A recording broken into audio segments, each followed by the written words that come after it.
ஒருத்தருக்கு வாழ்க்கையில ரொம்ப முக்கியமான விஷயங்கள் எல்லாமே நல்லா போயிட்டு இருக்குன்னு வைங்க.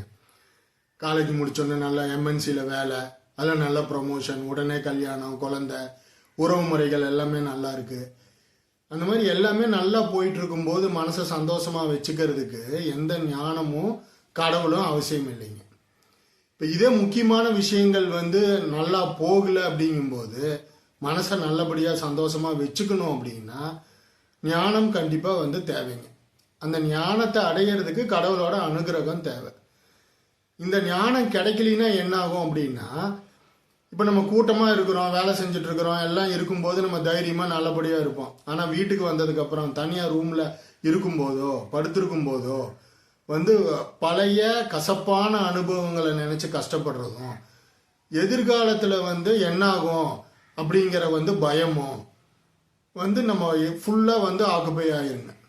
அப்போ மனசுங்கிறதே தனியாக இருக்கும்போது பழசை நினச்சி கஷ்டப்படுறதும் எதிர்காலத்தை நினச்சி பயப்படுறதும் தானா அப்படிங்கிற மாதிரி ஆயிடும். அப்போ நம்ம சந்தோஷமாக எப்படி இருக்கிறது? அப்போ சந்தோஷங்கிறதே வீக்கெண்டில் மல்டிப்ளெக்ஸில் போய் படம் பார்த்துட்டு பாப்கார்ன் சாப்பிட்றது தான் உச்சக்கட்ட சந்தோஷமா?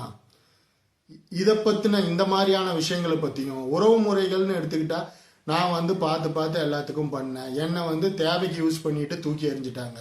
அவங்க கஷ்ட காலத்தில் நான் கூட இருந்து அவ்வளோ தூரம் நான் அனுசரணையாக இருந்தேன், ஆனால் நான் கஷ்டப்படும் போது யாருமே வரல. இந்த மாதிரி பலதரப்பட்ட விஷயங்கள். இப்போ நம்ம நெருங்கிய அந்த குடும்ப உறுப்பினர்களை தாண்டி இந்த மாதிரியான உறவு முறை, அது எந்த உறவு முறையாகவும் இருக்கட்டும், இல்லை நண்பர்கள் மத்தியிலேயா இருக்கட்டும், இந்த மாதிரி ஒரு பிரச்சனை இருக்கும்போது அதை ஹேண்டில் பண்ண தெரியல, அந்த உறவு முறைகளை ரிலேஷன்ஷிப் ஹேண்டில் பண்ண தெரியலினாலும் ஒதுங்கி இருக்கும்போது பெருசாக நமக்கு பாதிப்பு எதுவும் இல்லைங்க. அதே ஒரு குடும்பத்துக்குள்ள ஒரு அப்பா அம்மா பையனுக்குள்ளேயோ, இல்லை அம்மா பையனுக்குள்ளேயோ, அம்மா பொண்ணு, அண்ணன் தம்பி, கணவன் மனைவிக்குள்ளேயோ இந்த மாதிரியான ஒரு மன வருத்தங்கள் இருந்தது அப்படின்னா அதை ஹேண்டில் பண்ண தெரியாமல் அப்படியே விட்டுட்டா பின்னாடி அது குடும்பமே பெரிய ஒரு பாதிப்பை சந்திக்கிற மாதிரி சூழ்நிலை ஆயிரும். இல்லை உடல்நல அதை அடக்கி அது நோயா மாறி பின்னாடி வேற விதத்துல பாதிச்சிருங்க. இது சம்பந்தமான இந்த மாதிரியான பிரச்சனைகளை பத்தி தான் உறவு, மனசு, இதை பத்தி ஆன்லைன் கிளாஸ்ல நம்ம டெப்தா பேசுறோங்க.